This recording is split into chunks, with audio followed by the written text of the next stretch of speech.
गुढीपाडव्याच्या दिवशी कडुलिंबाच्या पानाचे हे उपाय नक्की करून बघा. चैत्र शुक्ल प्रतिपदेपासून नववर्षारंभ मानले जाते. ब्रह्मपुराणात संकेत मिळतात की या तिथीला ब्रह्मा यांनी सृष्टीची रचना केली होती. अथर्ववेद आणि शतपथ ब्राह्मण याचा उल्लेख आहे. या दिवशी सर्व देवतांनी सृष्टी संचलनाचे दायित्व सांभाळले होते.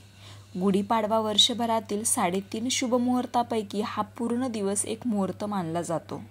आपल्या सर्वांना माहीतच असेल की ह्या दिवशी कडुलिंबाच्या पानाचे किती महत्त्व आहे ते. म्हणून सर्वात आधी तर कडुलिंबाची पाने खाऊन दिवसाची सुरुवात करावी. नंतर गुढी उभारल्यावर विधिवत पूजा करावी. गुढीला अर्पित लिंबाची पाने गुढी काढल्यावर धान्यात ठेवावी. याने धान्यात कीटक लागत नाही आणि वर्षभर घरात भरभराटी राहते.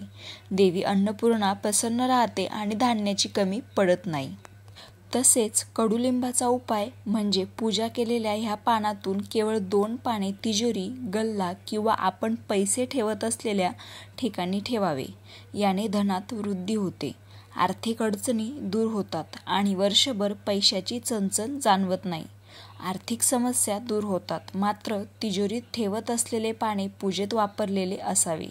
झाडावरून सरळ तिजोरीत ठेवल्याने लाभ होण्याची शक्यता नसते.